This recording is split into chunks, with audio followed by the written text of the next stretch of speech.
Hello students, एक बार फिर आपका स्वागत है आपके अपने यूट्यूब चैनल एक क्लासेस पर। प्यारे बच्चों, इससे लास्ट वीडियो में हमने आपको क्लास 12th का चैप्टर नंबर 1 संबंध एवं फलन की एक्सरसाइज 1.1 के कुछ क्वेश्चंस बच्चों सॉल्व करा दिए थे। आई होप कि वो सभी प्रश्न आपको बहुत अच्छे से क्लियर हो गए होंगे। बच्चों, चीज़ों को समझने की कोशिश कीजिएगा। जो मैंने आपको स्वतुल्य, सममित और संक्रामक तीनों की जो कंडीशंस बताई हैं, आप उनको बहुत अच्छे से फॉलो कीजिएगा और अच्छे से प्रिपेयर भी कीजिएगा। जो मैंने बातें बताई हैं उनको समझने की कोशिश कीजिएगा, तो फिर आपको किसी भी प्रश्न में और उसके किसी भी पॉइंट में बिल्कुल भी दिक्कत नहीं आ सकती है। इस बात की मैं गारंटी देता हूं, क्योंकि मैं पढ़ाई उस लेवल से रहा हूं कि आपको बिल्कुल भी समस्या ना आए। बेशक आपने 11th में कुछ खास पढ़ाई की हो या नहीं की हो, मैं बिल्कुल लेवल को, कॉन्सेप्ट को जीरो लेवल से उठा के चल रहा हूं, जिससे कि आपको सारी चीजें क्लियर हो जाएं। बस वो स्वतुल्य, सममित और संक्रामक तीनों चीजों की जो कंडीशंस मैंने लिखाई हैं, आप उन्हें ध्यान रखिएगा और उसके बाद रेगुलर वीडियो देखिएगा। हर चीज आपको बहुत अच्छे से क्लियर हो जाएगी। ठीक है बच्चों, ऑफलाइन से कई गुना बेहतर मैं यहाँ पे आपको पढ़ाने वाला हूं, इस बात को आप खुद कहेंगे। ठीक है बच्चों, चलिए, तो हमने आपको जो क्वेश्चंस करा दिए थे बच्चों 1.1 के, वो क्वेश्चन नंबर 3 तक कंप्लीट करा दिए थे। ठीक है बच्चों, आज हम क्वेश्चन नंबर 4 की बात करेंगे, तो ध्यान से समझिएगा बच्चों क्वेश्चन नंबर 4 और 5 को, दोनों को ही। ठीक है, देखिए क्वेश्चन नंबर 4 में कहा है कि सिद्ध कीजिए कि एक आर दे रखा है। आर क्या है? समुच्चय है। किसका? संख्याओं का। जो यहाँ समुच्चय दे रखा है वो आर है, कैपिटल आर। और कैपिटल आर क्या होता है? रियल नंबर, वास्तविक संख्या है। ठीक है, तो यहाँ लिख लेते हैं समुच्चय क्या दे रखा है? आर। क्वेश्चन नंबर है आपका 4। समुच्चय मान लीजिए ए है और ए बराबर क्या दे रखा है हमें? ये दे रखा है आर, यानी रियल नंबर। और अब जानते हैं रियल नंबर कौन से होते हैं? प्लस के सब नंबर रियल हैं, माइनस के सब नंबर रियल हैं, पॉइंट वाले सब नंबर रियल हैं। बस रूट के अंदर कोई नेगेटिव वैल्यू ना आए। अगर रूट के अंदर कोई नेगेटिव वैल्यू आई है तो वो रियल नहीं है, बस उसको छोड़ के बाकी सब रियल है। ठीक है, अब आगे बोल रहे हैं कि ये तो हमें दे रखा है समुच्चय वास्तविक संख्याओं का, और एक संबंध दे रखा है बच्चों। संबंध क्या है? संबंध आर बराबर इस प्रकार है, क्या दे रखा है कि A comma B such that A और बी इस प्रकार है कि ए जो है बी से छोटा या बराबर है। ठीक है, ओके, तो आर स्वतुल्य तथा संक्रामक है किंतु सममित नहीं है, ये बताना है। स्वतुल्य है, संक्रामक है, लेकिन सममित नहीं है, ये प्रूफ करो। तो यानी कि हमें सिद्ध करना है, सिद्ध करना है। क्या सिद्ध करना है? कि जो आर है, जो संबंध है, संबंध आर स्वतुल्य है और संक्रामक है, किंतु सममित नहीं है, ये बताना है बच्चों में। स्वतुल्य और संक्रामक तो होगा बट सममित नहीं होगा, सममित नहीं प्रूफ करना है। इट मीन्स कि A comma B belongs to R हो but B comma A does not belongs to R हो, तो सममित नहीं होगा। ठीक है, तो चेक कर लेते हैं। पहले देखिए बच्चों, a का मान भी रियल नंबर है और b का मान भी रियल नंबर है, और a का मान b से इस प्रकार है कि a b से छोटा या बराबर हो, a b से छोटा या बराबर हो। तो अगर हम एक समुच्चय बनाएंगे, एक रिलेशन बनाएंगे यहाँ पर r बराबर, तो उसके अंदर कौन कौन से क्रमिक युग्म आएंगे मुझे आप ये बताइए। देखिए, रियल नंबर लेना है हमें a b और b b, और इस प्रकार लेना है कि वो आपस में बराबर हो। ए और बी बराबर भी हो सकते हैं और ए का मान बी से छोटा भी हो सकता है, बट बड़ा नहीं हो सकता है, वो लेने हैं। यानी कि यहाँ पर ए और बी आपस में बराबर ले सकते हैं, यानी ए का मान अगर मैं 1 लूँ तो बी का मान भी 1 ले सकता हूँ, क्योंकि 1,1 है, दोनों बराबर हैं। तो 1,1 इसमें आ सकते हैं, 2,2 आ सकते हैं, ऐसी डॉट डॉट इन्फिनिट सब आ जाएंगे इसमें। ऐसे ही इसमें -1,-1 आ सकते हैं, -2,-2 आ सकते हैं, डॉट इन्फिनिट ये सब आ जाएंगे। ठीक है, और इस प्रकार आ सकते हैं कि a का मान, देखो ये तो हो गया बराबर की कंडीशन कि a और b ऐसे लेने हैं रियल नंबर के वो आपस में बराबर हों। तो 1,1, 2,2 ये सब इसके अंदर आ सकते हैं, -1,1, -1,2 इन्फिनिट तक ये भी सब इसमें आ सकते हैं। ठीक है भाई, और इस प्रकार भी ऐसे नंबर भी आ सकते हैं इसके अंदर कि a का मान b से छोटा हो। भाई इसको देखो ये क्या कह रहा है, हमें इस आर के अंदर ऐसे क्रमिक युग्म लेने हैं कि ए का मान भी रियल हो और बी का मान भी रियल हो और ए बी से छोटा हो। पहले इस पे बात करो, बराबर पे करेंगे बाद में। ए बी से छोटा हो तो देखो, अगर ए बी से छोटे की अगर मैं बात करूं तो क्या क्या आ सकता है, 1,2 आ सकता है, बिल्कुल आ सकता है। 1,3 आ सकता है, डॉट डॉट इन्फिनाइट। ऐसी 2,1 आ सकता है, नहीं आ सकता, क्योंकि 2,1 का मतलब हो गया कि ए बड़ा है बी से, बट ए तो छोटा है बी से, तो 2,1 नहीं ले सकते। मतलब ए की वे जो वैल्यू लेनी है, जो पहली वाली वैल्यू लेनी है, वो दूसरी वैल्यू से हमेशा छोटी ले सकते हैं, बड़ी नहीं, क्योंकि ए छोटा है बी से। तो पहली वैल्यू ए की है, दूसरी वैल्यू बी की है, तो हमेशा पहली वैल्यू दूसरी वाली से छोटी होनी चाहिए, बड़ी नहीं होनी चाहिए। तो 1,2 ले सकते हैं, 1,3 डॉट डॉट इन्फिनाइट ले सकते हैं, 2,3 ले सकते हैं, 2,4 ले सकते हैं डॉट डॉट इन्फिनाइट। ऐसे 3,4 ले सकते हैं, 3,5, 3,6 इन्फिनाइट, 4,5 ले सकते हैं, 4,6 डॉट इन्फिनाइट। ऐसे सब नंबर आ जाएंगे, समझ पा रहे हैं ना आप। अब ए बी के बराबर है ऐसे भी ले सकते हैं, और देखो ये प्लस में भी आ जाएंगे, वो माइनस में भी आ सकते हैं, जो प्लस में है माइनस में भी आ सकते हैं, ठीक है। जैसे -2,1 आ सकता है, -2,1 आ सकता है, -2,-1 आ सकता है, -2,-1 आ सकता है, क्योंकि -2 छोटा होता है -1 से, ठीक है। और -2,0 आ सकता है, -2,1 आ सकता है, इन्फिनाइट। ऐसे ही नेगेटिव नंबर भी बहुत सारे आ जाएंगे, ठीक है। इस प्रकार हम ऐसे क्रमिक युग्म में इसके अंदर ले सकते हैं कि जो पहली वैल्यू है वो हमेशा दूसरी से छोटी हो और ये दोनों आपस में बराबर भी हो, तब भी ले सकते हैं। यानी ए का मान बी से छोटा हो, यानी पहला मान दूसरे से छोटा हो। ऐसे जितने भी क्रमिक युग्म हो सकते हैं इस दुनिया में, सब उठाकर रख लो, इसमें आ जाएंगे। और ए का मान बी के बराबर हो, वो भी इसके अंदर आ जाएंगे, क्योंकि ए छोटा है। अगर इस चिन्ह को छुपा लूं मैं लाइन वाले को, तो देखिए ए बी से छोटा है, और मैं इसे छुपा लूं तो ए बी के बराबर है, तो ए बी के बराबर है, वो भी आ सकते हैं। यानी 1,1 भी आ सकता है, क्योंकि ए का मान भी 1, बी का मान भी 1, 1,1 बराबर है। 2,2 भी आ सकता है, ऐसी -1, -1, -2, ये भी सब आ सकते हैं। तो ऐसी वैल्यू सिर्फ इसके अंदर आ सकती हैं जो इस रिलेशन का पालन कर रही हों। और रिलेशन क्या है कि ए बी से छोटा है या ए बी के बराबर है। तो ए बी के बराबर है तो बराबर वाले तो ये आ गए, और ए बी से छोटा है मतलब पहली वैल्यू हमेशा दूसरी वैल्यू से छोटी हो, वो क्रमिक युग्म इसके अंदर आ सकते हैं। तो अब हमें ये चेक करना है, क्या ये जरूर नहीं है लिख के आप दिखाएं, मैंने आपको समझाने के लिए किया है, ठीक है। अब देखिए हमें चेक करना है स्वतुल्य। स्वतुल्य की अगर हम बात करें तो हमें स्वतुल्य क्या करना है, स्वतुल्य है ये बताना है। तो देखिए अगर आप कोई भी एक एलिमेंट लेंगे इस सेट में से, कोई भी एक रियल नंबर ले लो, तो उसका उसी के साथ रिलेशन होगा, ऑफकोर्स होगा, क्योंकि कोई भी नंबर खुद के बराबर तो होता ही है भाई। 2 लेंगे, 2 क्या 2 के बराबर नहीं है, होता है। 3 लेंगे, 3 का 3 के बराबर नहीं है, होता है। -5 लेंगे, -5 का -5 के बराबर नहीं होता है, होता है। और वो सब इसके अंदर आ रहे होंगे। कोई भी एक रियल नंबर ले लो आप इसमें से, तो देखिए मैं ले लिया, मान लीजिए यहाँ पे लिखा मैंने, ले लिया -3 बिलोंग्स टू आर। -3 आर से बिलोंग कर रहा है, यानी -3 जो, सॉरी आर नहीं ए, -3 ले लो या -2 कुछ भी ले सकते हैं यार आप।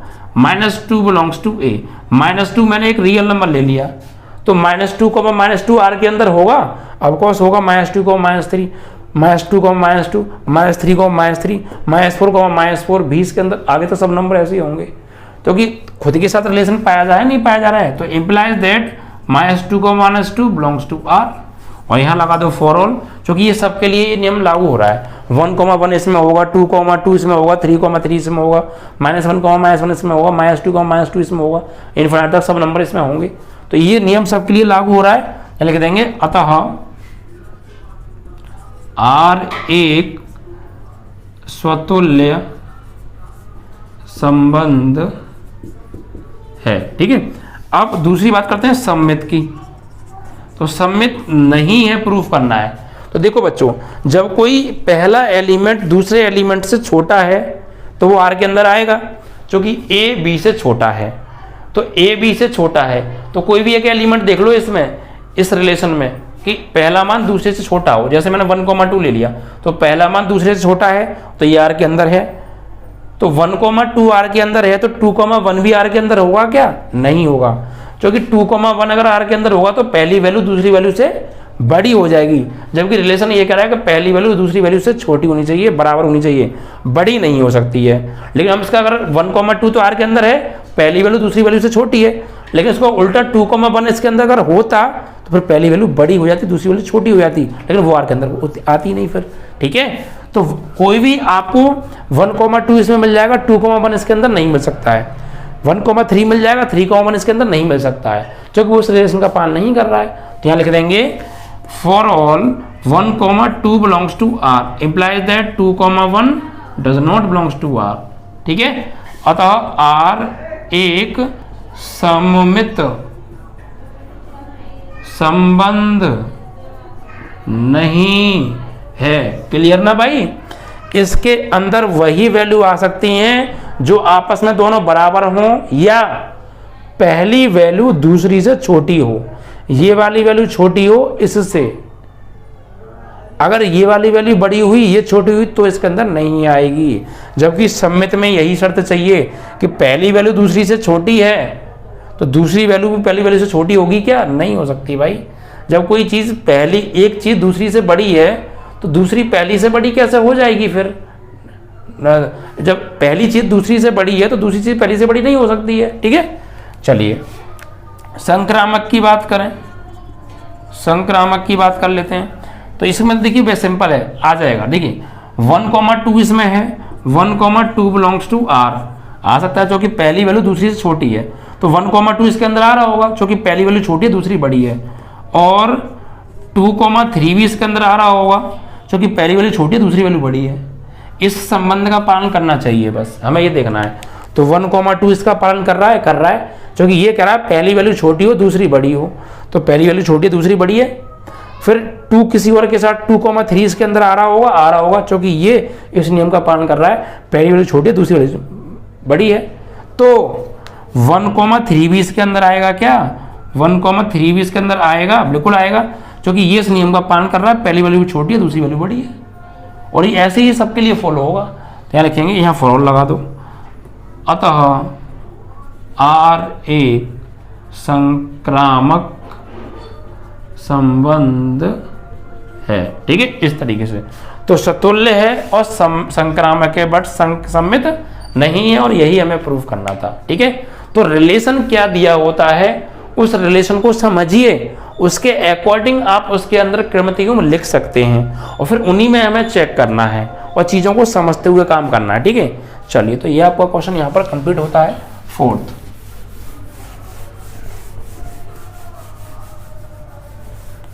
अब लेंगे बच्चों अगला प्रश्न 5th।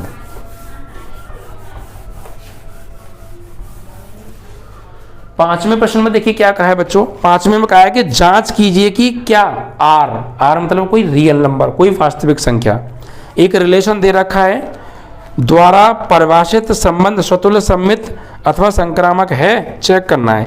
इसमें हमें जांच करनी है, सिद्ध नहीं करना, सिर्फ जांचना है। पहले है, हो भी सकता है, नहीं भी हो सकता है, भाई जांच करनी है। और जांच करने पर यस हो भी सकता है, नहीं भी हो सकता है, दोनों ही बातें हैं, दोनों में से कोई एक बात होगी। तो लिख लेते हैं पहले। हमें जो समुच्चय दे रखा है वो क्या है? समुच्चय मान लीजिए ए बराबर जो हमें दे रखा है वो है रियल नंबर का, वास्तविक संख्याओं का समुच्चय है। ठीक है, और रिलेशन क्या दे रखा है? संबंध जो आर हमें दिया है 5वें सवाल में वो दे रखा है कि A comma B such that A और बी इस प्रकार हैं कि A less than equal to B क्यू। जो पहला एलिमेंट है वो दूसरे एलिमेंट के घन के बराबर हो सकता है या छोटा हो सकता है, बड़ा नहीं हो सकता है, ये चीज है। ठीक है, तो ये स्वतुल्य सम्मित अथवा संक्रामक है या नहीं, ये जांच करनी है भाई। क्या करनी है? जांच करनी है। तो देखिए भाई आर के अंदर कौन कौन से एलिमेंट आ सकते हैं, कौन कौन से क्रमितियुग्म आ सकते हैं जो आपस में बराबर हो, वो आ सकते हैं, क्योंकि ए बी के घन से क्या है? ए बी के घन के बराबर है। तो 1,1 इसमें आ सकता है क्योंकि 1 जो होता है वो 1 के घन के बराबर होता है। 1,2 आ सकता है क्योंकि जो 1 होता है वो 2 के घन से छोटा होता है। इस शर्त का पालन करें वही आर के अंदर आएंगे। ठीक है भाई, तो देखिए हमें चेक करना है। सबसे पहले हम बात करते हैं स्वतुल्य के लिए। स्वतुल्य के लिए। अब देखिए स्वतुल्य की अगर मैं कोई बात करूँ आपसे, मुझे इस तरीके से जो A लेना है वो भी R लेना है, B लेना है वो भी R लेना है, और इस प्रकार लेना है कि A और B या तो बराबर हों या जो A है वो छोटा हो B के घन से। तो भाई अगर मैं बराबर की बात करूं तो 1, अगर मैं A की जगह 1 ले लूं और B की जगह 1 ले लूं तो 1 1 के बराबर है। ऐसे क्या फिर 2 भी आ सकता है भाई। 1 जो होगा वो लेस देन इक्वल टू होगा 1 के घन से, होगा नहीं होगा? जो 1 होता है वो 1 के घन से बराबर तो होता है ना, कोई एक होना चाहिए इनमें से, तो बराबर तो है ना, तो 1 को बना सकता है। लेकिन अगर मैं बात करूँ 2,2, क्या 2,2 आ सकता है? तो 2,2 भी आ सकता है। कैसे? क्योंकि जो 2 होता है वो 2 के घन से छोटा ही तो होता है भाई। बराबर नहीं है तो छोटा तो होगा, लेकिन दोनों में से कोई एक शर्त का पालन हो, या तो छोटा हो या बराबर हो। तो छोटा है 1 को बना सकता है, यहाँ बराबर है 1 को बना सकता है। 2,2 की बात करें तो जो 2 होता है वो खुद के घन से छोटा होता है, तो 2,2 आ सकता है। ऐसी बात करें 3,3 आ सकता है, बिल्कुल। तो 3 होता है वो 3 के घन से छोटा होता है। तो 1,1, 2,2, 3,3 इन्फिनिट सब आ सकते हैं इसके अंदर, आ सकते हैं या नहीं? बिल्कुल आ सकते हैं। उसके बाद देखिए अगर हम बात करें माइनस में, -2,1 आ सकता है, -2,1, -2, -1 आ सकता है, क्योंकि जो -2 होगा है वो छोटा होता है -1 के घन से, बिल्कुल छोटा होता है। -2 -1 से छोटा होता है, ठीक है, और -1 बड़ा होता है -2 से, तो ये आ सकता है। अब देखिए तो यहाँ पर अगर देखिए अब ये सभी नियम के लिए फॉलो हो रहा है, लेकिन गलती से आपने एक भी एग्जाम्पल ऐसा दे दिया जो रियल तो है बट इस नियम का पालन नहीं कर रहा है, तो वहीं पर फिर ये जो है सम्मित स्वतुल्य नहीं होगा। अगर आपने एक एग्जाम्पल भी ऐसा दे दिया जो इस रिलेशन का पालन नहीं कर रहा हो बट रियल हो, तो फिर ये स्वतुल्य नहीं होगा। तो आप सोच लीजिए अगर आपको कोई एग्जाम्पल ऐसा दिख रहा हो, तो कोई भी एलिमेंट खुद के घन से छोटा होता है, ठीक है, कोई भी एलिमेंट खुद के बराबर होता है, ठीक है, तो दोनों नियम का पालन कर रहा है, तो इसमें तो स्वतुल्य तो होगा भाई, स्वतुल्य तो होगा। तो यहाँ लिखेंगे for all 1 belongs to A, 1 belongs to A implies that 1,1 belongs to R। भाई सभी के लिए देखिए कोई भी एलिमेंट ले लीजिए आप, रियल नंबर होना चाहिए वो, ठीक है, वो खुद के बराबर होगा। कोई भी नंबर खुद के बराबर होता है, तो कोई भी नंबर खुद के बराबर होता है नहीं होता है? पहले मुझे यह बताइए, होता है। कोई भी नंबर खुद के घन से छोटा होता है नहीं होता है? कोई भी नंबर खुद के घन से छोटा होता है नहीं होता है? बिल्कुल होता है। लेकिन क्या सभी नंबर खुद के घन से छोटे होते हैं? ये देख लीजिए आप। अगर अब मैं बात करूं, मैंने एक ले लिया -2 ले लिया, और -2 जो है क्या -2 के ही घन से छोटा होगा? तो भाई -2 जो होता है -2 के ही घन से यानी -8 से छोटा तो नहीं होगा, ये तो गलत हो गई। तो एक भी, बेशक हजारियों के लिए सही बात हो रही है, गलती से एक के लिए भी बात सही नहीं हुई तो फिर वह स्वतुल्य नहीं होगा। तो देखिए यहाँ पर इसके लिए तो ये वाली बात सत्य बैठ रही थी, बट यहाँ पर मैंने देखा तो यहाँ नहीं बैठ रही है।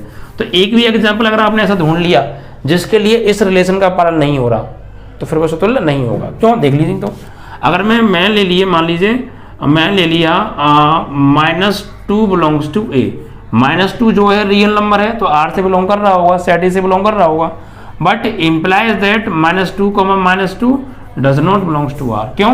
क्योंकि भैया जो -2 होगा वो -2 के घन से छोटा नहीं होगा। माइनस का जो नंबर होगा वो -2 के घन से छोटा कभी नहीं हो सकता। देखिए -2 के घन से क्या छोटा हो सकता है? यहाँ तो -2 आएगा, ठीक है, और यहाँ -8 आएगा। -8 भाई साहब -2 से हमेशा छोटा होता है, ना कि बड़ा होता है, बट यहाँ तो बड़ा सिंबल आ रहा है, इसलिए इस नियम का पालन नहीं हो रहा है, ठीक है। जितनी बड़ी संख्या होगी माइनस में वो उतनी ही छोटी होती जाती है, ठीक है। तो यहाँ पर आप ये लिख देंगे। अब एक के लिए नहीं है तो ऐसे बहुत सारे नियमों के लिए नहीं होगी। -3 देखें तो -3 जो होता है वो -3 के घन से छोटा नहीं होता है। नेगेटिव नंबर जितने भी लोगे आप वो खुद के घन से हमेशा बड़े ही निकल के आएंगे, छोटे नहीं निकल के आएंगे। जितने भी नेगेटिव रियल नंबर होंगे वो खुद के घन से हमेशा छोटे होंगे, बड़े नहीं होंगे। बट यहाँ तो उल्टा है, तो लिखेंगे यहाँ फॉर ऑल लगा देंगे। अतः R एक स्वतुल्य संबंध नहीं है। इनके लिए फॉलो हो रहा था, बट कोई भी एलिमेंट खुद के घन से छोटा नहीं, तो पॉजिटिव के लिए तो फॉलो हो रहा है, कोई भी पॉजिटिव नंबर खुद के घन से छोटा होगा, बट कोई भी नेगेटिव नंबर खुद के घन से कभी छोटा नहीं होता है, ठीक है। क्योंकि घन है, 3 घात है, और 3 घात का मतलब है विषम। नेगेटिव नंबर है तो सॉल्यूशन करके भी नेगेटिव नंबर ही आएगा, अगर सम घात होती तो पॉजिटिव आ जाता, ठीक है, लेकिन नहीं, यहाँ पे विषम घात है। अब बात करें सममित की।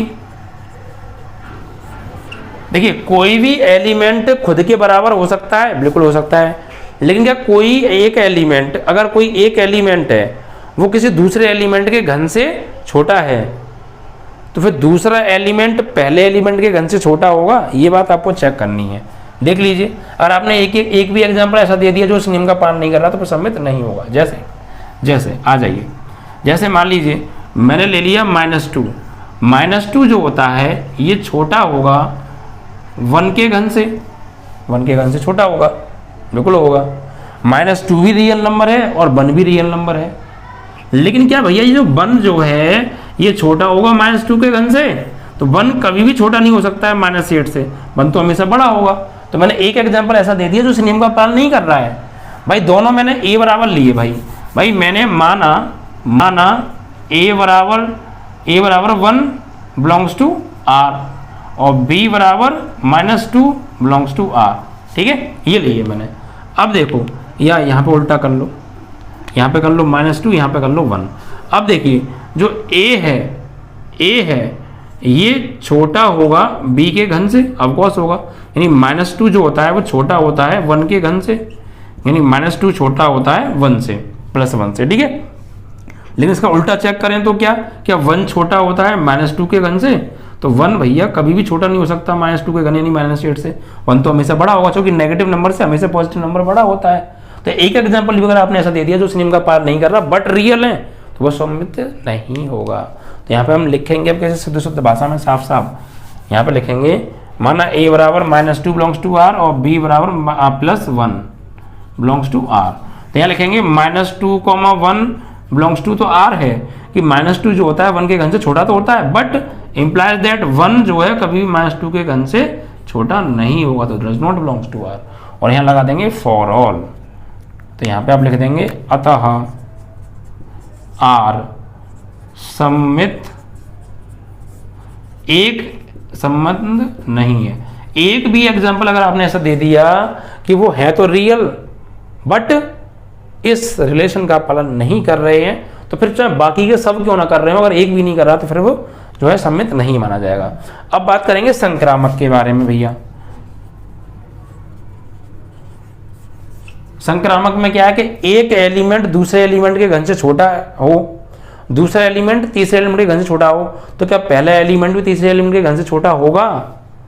चेक कर लेते हैं। देखिए अगर आपने एक भी एग्जांपल ऐसा दे दिया जो उस नियम का पालन नहीं कर रहा है, तो फिर वह संक्रामक नहीं होगा। जैसे मान लीजिए यहाँ पे मैंने माना, मैं नहीं की तरफ सोच रहा हूँ, मैं सोच रहा हूँ कि नहीं होगा, तो नहीं का एग्जाम्पल देने की कोशिश कर रहा हूँ मैं। देखिए माना ए बराबर मैंने मान लिया भाई 12 मान लिया, ए बराबर मैंने 12 ले लिया, बिलोंग्स टू आर है। बी बराबर मैंने ले लिया -3, बिलोंग्स टू आर है। और सी बराबर मैंने ले लिया 2, बिलोंग्स टू आर है। अब आप चेक कीजिए जरा, क्या जो 12 होगा वो -3 के घन से छोटा होगा क्या? -3 लेंगे तो बात बनेगी नहीं, क्योंकि घन की बात चल रही है भैया। ऐसा लेना +3 ले लो, चलो कोई दिक्कत नहीं, +3 ले लो। तो ये 12 जो होगा वो 3 के घन से छोटा होगा। भाई 3 का घन 3 3 होती है 27 आएगा, 27 से 12 छोटा होगा, ठीक है। तो 12,3 बिलोंग्स टू आर, कोमा जो 3 होगा वो 2 के घन से क्या होगा? छोटा होगा, ऑफकोर्स छोटा होगा।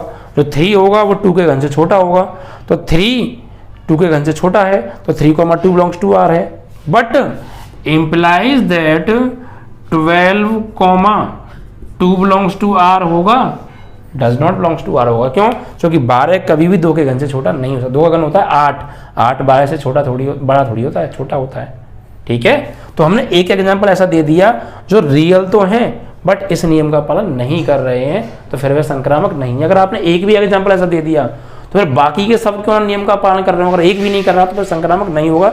ये बात दिमाग में नोट कर लीजिएगा। तो यहाँ पे लिखा देंगे अब फॉर ऑल 12,3 भाई हमने a बराबर 12 ले लिया, b बराबर 3 ले लिया, c बराबर 2 ले लिया। अब हमने चेक किया क्या 12 3 के घन से छोटा है तो r के अंदर होगा। क्या 3 2 के घन से छोटा है, होगा, तो r के अंदर होगा। तो फिर a, c क्या 12 2 के घन से छोटा होगा, नहीं होगा भाई, 2 का घन तो 8 होता है और 8 तो छोटा उल्टा हो जाएगा 12 से, 12 कैसे 8 से छोटा हो जाएगा। तो यहाँ पे लिखेंगे ये does not belongs to r, अतः r एक संक्रामक संबंध नहीं है। ठीक है, तो हमें जांच करनी थी, तो जांच जब भी करनी हो तो कोशिश कीजिए आप नहीं की ओर ज्यादा सोचें, क्योंकि नहीं का अगर आपने एक भी एग्जाम्पल ऐसा देख लिया जो उस नियम का पालन नहीं कर रहा है तो फिर वैसे ही वो फिर बाकी के क्यों ना सब कर रहे हों, फिर वो होगा ही नहीं, न स्वतुल्य न सम्मित संक्रामक, अगर तीनों में एक कंडीशन फॉलो होगी तो। ठीक है, और हाँ के लिए सोचोगे तो हाँ में तो बहुत सारे मिल जाएंगे, तो ऐसा लगेगा तुम्हें सब कुछ है, कुछ ऐसा ही नहीं जो नहीं हो, लेकिन ना की तरफ सोचोगे तो आपको शायद मिल जाए। तो नहीं की तरफ जब भी कभी जांच वाला सवाल है तो आपको नहीं की तरफ ज़्यादा फोकस करना है। ठीक है, तो इस तरीके से आपका ये सवाल यहाँ पे कंप्लीट हो गया। ये स्वतुल्य भी नहीं है, ये स्वतुल्य भी नहीं है, सम्मित भी नहीं है, संक्रामक भी नहीं है, जांच में पाया गया ये तीनों में से कुछ भी नहीं है बेचारा। 5वां सवाल आपका कंप्लीट हो गया। तो यहाँ पर देखिए समझाने में क्वेश्चन को टाइम इसलिए ज़्यादा लगता है क्योंकि चीज़ें आपके दिमाग में घुसानी भी पड़ती हैं, फिर लिखना भी पड़ता है। इसे एक थोड़ा चैप्टर ना समझने का ज़्यादा है, इतना आसान नहीं होता बच्चों ये चैप्टर समझ में आना। बच्चों के बहुत टिपिकल चैप्टर माना जाता है, बट मैं उस लेवल से पढ़ा रहा हूँ आपको बहुत सिंपल कॉन्सेप्ट के साथ। ठीक है, सारी चीज़ें बहुत अच्छे से आपको क्लियर हो रही होंगी। अब देखिए जो अगला प्रश्न है 6, उसको उठा लेते हैं। 6 प्रश्न में देखिए क्या कहा है, हमें एक समुच्चय दे रखा है, मान लेते हैं ये A है और इसके अंदर जो एलिमेंट है वो 1, 2, 3 दे रखे हैं और एक रिलेशन दे रखा है। इसके अंदर जो क्रमित युग्म हमें दे रखे हैं, ये दे रखे हैं 1, 2 और 2, 1। ठीक है, इस तरीके से, और द्वारा प्रदत्त संबंध R सम्मित है किंतु न तो स्वतुल्य और न संक्रामक है। ये हमें सिद्ध करना है ना। हाँ, यह सिद्ध करना है। सिद्ध क्या करना है, R जो संबंध है वो स्वतुल्य स्वतुल्य तो है नहीं, सम्मित तो है, और ना तो स्वतुल्य ना संक्रामक है, सममित है किंतु न तो स्वतुल्य नहीं है और न तो संक्रामक। ये प्रूफ करके दिखाना है कि ये सम्मित होगा, स्वतुल्य और संक्रामक नहीं होगा। तो कोई दिक्कत नहीं है, यहाँ तो सब कुछ पका पकाया दे रखा है, रिलेशन बना के दे रखा है, सेट के अंदर एलिमेंट दे रखे हैं, सिर्फ जांच करनी है। तो आ जाइए स्वतुल्य की बात कर लेते हैं पहले। तो स्वतुल्य की कंडीशन क्या कहती है कि कोई भी एलिमेंट आप सेट में से उठा लो, फिर उसका उसी के साथ रिलेशन आर के अंदर होना चाहिए। बाकी सबका है, गलती से एक का भी नहीं है तो फिर वो स्वतुल्य नहीं होगा, ध्यान रखिएगा। ठीक है, तो हमने सेट में से कोई भी एलिमेंट उठा लिया, मान लीजिए मैंने 1 उठा लिया, 1 सेट ए में है तो 1, 1 आर में होना चाहिए, तो 1, 1 तो आर में नहीं है, तो फिर वैसे ही स्वतुल्य नहीं होगा भैया। ठीक है, तो ये तो पका पकाया हो गया भैया। फॉर ऑल यहाँ लिखेंगे 1, 1 belongs to A implies that 1, 1 does not belongs to R, अतः R स्वतुल्य संबंध नहीं है। क्लियर, सिंपल सा था ना। दूसरा सम्मित की बात करें, आर भी देखेंगे 1, 2 आर में है तो 2, 1 भी आर में होना चाहिए, तो 2, 1 आर में है तो सिर्फ वही देखते हैं। पहले ये देखेंगे वो आर में है या नहीं है, अगर वो आर में है तब उसका उल्टा चेक करेंगे, होना चाहिए। अगर वो आर में नहीं है तो उल्टा चेक करना बेकार है फिर। ठीक है, तो 1, 2 आर में है तो 2, 1 भी तो आर में है, 2, 1 आर में है तो 1, 2 भी आर में होना चाहिए, तो 1, 2 आर में है तो मतलब स्वतुल्य की कंडीशन, सम्मित की कंडीशन बन रही है। देखेंगे for all 1, 2 belongs to R implies that 2, 1 belongs to R। R के अंदर जो है उन्हीं को चेक करते हैं, अलग से कुछ नहीं लेंगे। ठीक है, देखेंगे अतः R एक सम्मित संबंध है। ठीक है, उसके बाद करेंगे संक्रामक के लिए। संक्रामक नहीं प्रूव करना है तो बहुत सिंपल है, ये तो हो जाएगा। 1,2 है, 2,1 है, तो ये A हो गया, ये B हो गया, ये B हो गया, C हो गया। तो 1,2 है, 2,1 है, यानी A, B है, B, C है। तो बट A, C 1,1 भी R के अंदर होना चाहिए, बट 1,1 तो R के अंदर नहीं है। तो यहाँ लिखेंगे for all 1,2 belongs to R, 2,1 belongs to R, implies that 1,1 does not belongs to R। अतः R एक संक्रामक संबंध नहीं है। That's all। ठीक है, इस तरीके से आपको सिर्फ इसमें देख के चेक करके लिखना था। ठीक है, तो हमसे जो प्रूफ कराया था वही हमने कर दिया। हमसे कहा था स्वतुल्य नहीं है, नहीं है, सम्मित है, संक्रामक नहीं है, नहीं है, यही प्रूफ करना था। ठीक है, तो इस तरीके से आपका बच्चों ये 6 क्वेश्चन भी यहाँ पर कंप्लीट होता है।